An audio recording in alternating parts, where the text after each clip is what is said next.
Au nom du Père et du Fils et du Saint-Esprit. Amen. La paix de Jésus soit dans votre maison. J'espère que vous allez bien, que vous êtes dans la paix et la joie de Jésus. Alléluia. La parole du jour, en fait, hier, j'ai lu la parole du jour d'hier et d'aujourd'hui, puisque c'était dans le même paragraphe, je n'ai pas dit le même chapitre. Méfiez-vous, bien-aimé Jésus, tu nous dis, méfiez-vous du levain des pharisiens et d'Hérode. Alors, comme je vous ai déjà fait cette lecture hier, eh bien, je voudrais parler un peu plus de, justement, du levain des pharisiens et du levain d'Hérode en particulier, car quand Jésus dit à ses saints apôtres, méfiez-vous du levain des pharisiens et du levain d'Hérode, eh bien, pour ce qui est d'Hérode, il s'agit bien de se méfier du levain de pouvoir. Il se trouve que nous rencontrons des fois dans nos vies des gens qui essayent de prendre le pouvoir sur nous spirituellement. Et bien sûr, pas que spirituellement.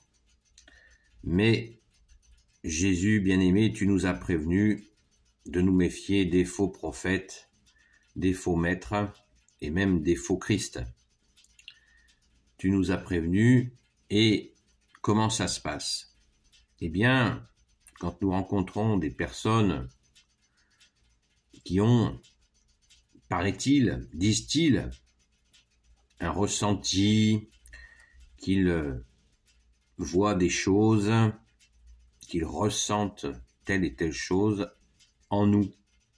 Je sens en toi ceci et cela. Je sens que tu pourrais, dans cet aspect de ton caractère, je sens ça remonte à une douleur de ton enfance ou à tes parents qui n'ont pas fait ceci ou pas fait cela. Donc, c'est une technique, consciente ou pas, ce n'est pas le sujet, qui consiste à montrer, la personne montre en nous quelque chose qui soi-disant n'irait pas dans son ressenti. Donc là, la prise de pouvoir commence à se faire.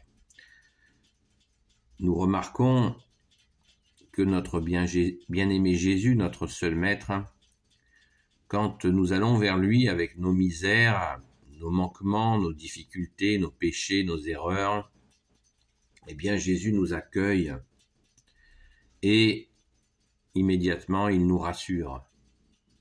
Il nous rassure, il nous pardonne, il nous donne des forces.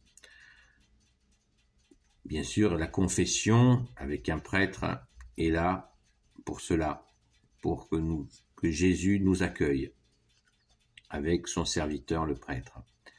Et nous donnons notre misère et Jésus va nous donner son amour, son pardon, sa justice, sa miséricorde. Quand nous nous faisons piéger par des hommes, des faux maîtres, des faux prophètes, eh bien,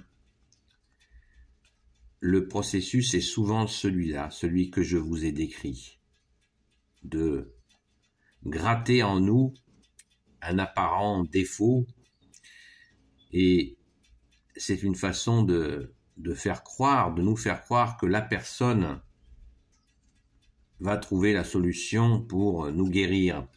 Et immédiatement, nous rentrons en confidence et la personne en rajoute une couche. Il peut être intéressant à noter dans ce genre de dialogue de dire à la personne, mais pourquoi tu vois en moi un aspect, uniquement des aspects négatifs? La personne répondra peut-être, mais, et je le dis avec humour, pour mieux te guérir, mon enfant. Vous voyez, l'allusion au petit chaperon rouge, je la fais parce que c'est le loup, c'est le malin qui est caché derrière cette stratégie qui consiste à nous mettre minables, pour mieux nous diriger et nous emmener, bien sûr, sous sa coupe, nous amener sous son pouvoir. Donc, méfions-nous de ces marchands de chansons qui veulent nous améliorer. Alors des fois, ils peuvent nous proposer même des stages, y compris de développement personnel avec des grands mots, pour soi-disant nous améliorer. Que nenni, tout ça n'a pas le début de sens, car cela s'appuie sur du trafic humain, sur des ruses humaines pour prendre le pouvoir sur nous. Ça ressemble d'ailleurs à ce que devaient faire les pharisiens, pas tous bien sûr, il y en avait des biens, mais certains pharisiens, notamment particulièrement ceux qui cherchaient à faire périr Jésus, à force de rajouter des règlements à la loi du Père, eh bien, c'était une stratégie pour dominer les hommes, pour prendre le pouvoir sur les gens. Et Jésus leur a bien expliqué à quel degré d'hypocrisie ils étaient. Dans les siècles, ça ne s'est jamais arrêté, et de nos jours, avec le New Age, eh bien, c'est le fonds de commerce du New Age, où les gens croient que leur ressenti est forcément vérité, que l'émotion doit parler, quel que soit le sujet, il faut laisser aller son émotion, alors que Jésus, le seul maître, nous apprend à nous maîtriser parce que lui est le seul maître, et lui seul peut nous donner la force de nous maîtriser. Par exemple, quand, bien-aimé Jésus, tu nous interdis cet interdit d'amour, ou tu nous interdis la colère, eh bien tu nous invites, bien sûr, non seulement tu nous invites, mais tu nous donnes la force de nous maîtriser, de ne pas nous mettre en colère. Mais il faut laisser aller ses émotions et après se mettre dans des situations terribles. Non merci. Les émotions, nous avons, dans notre relation avec Jésus, nous avons bien sûr pleine émotion. Et là, elles sont tournées vers toi, Jésus, qui est Dieu avec ton Père et l'Esprit Saint.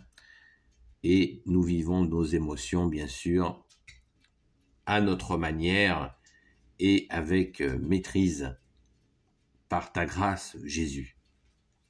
Donc, tant de gens se sont fait piéger dans cette façon de faire où le ressenti est cultivé. Je ressens ceci, je ressens cela. C'est alors que le ressenti que nous avons, et c'est très bien d'apprendre à connaître son ressenti, à le développer, mais toujours en nous disant que nous pouvons nous tromper. Voilà. Nous pouvons nous tromper dans notre ressenti, ça nous arrive régulièrement, et ne comptons pas sur notre émotion pour conduire notre vie. Il nous faut, comme tu nous l'as dit, bien-aimé Jésus, n'avez-vous pas une intelligence? Nous avons reçu à notre création, nous avons été créés par Dieu, Père, Fils et Saint-Esprit, qui nous a donné une intelligence, une réflexion. Et quand nous shuntons, ça veut dire nous coupons notre réflexion, notre intelligence, pour nous brancher uniquement sur notre ressenti, eh bien, nous allons vers des catastrophes absolument terribles. Donc, voilà la technique dans cette parabole du jour. Méfiez-vous du levain des pharisiens, du levain d'Hérode. Eh bien, méfions-nous de toute forme de prise de pouvoir sur nous. La technique est comme ça et elle a bien des variantes. Bien sûr, ça se passe dans la finesse, mais Jésus est plus fort. Et Jésus tu nous as dit, la vérité nous rendra libres.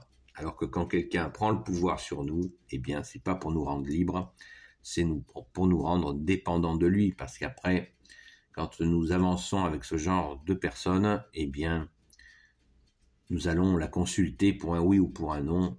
Et là, nous sommes complètement dépendants. Alors que Jésus nous dit bien d'écouter sa parole qui rend libre.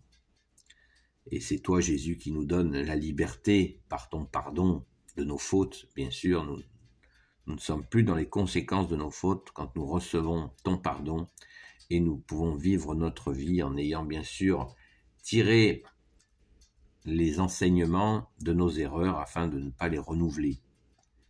Et nous avançons dans la joie que tu es, Jésus, la joie du Sauveur, et nous avons la joie d'être sauvés, et nous voulons la garder, cette joie d'être sauvés.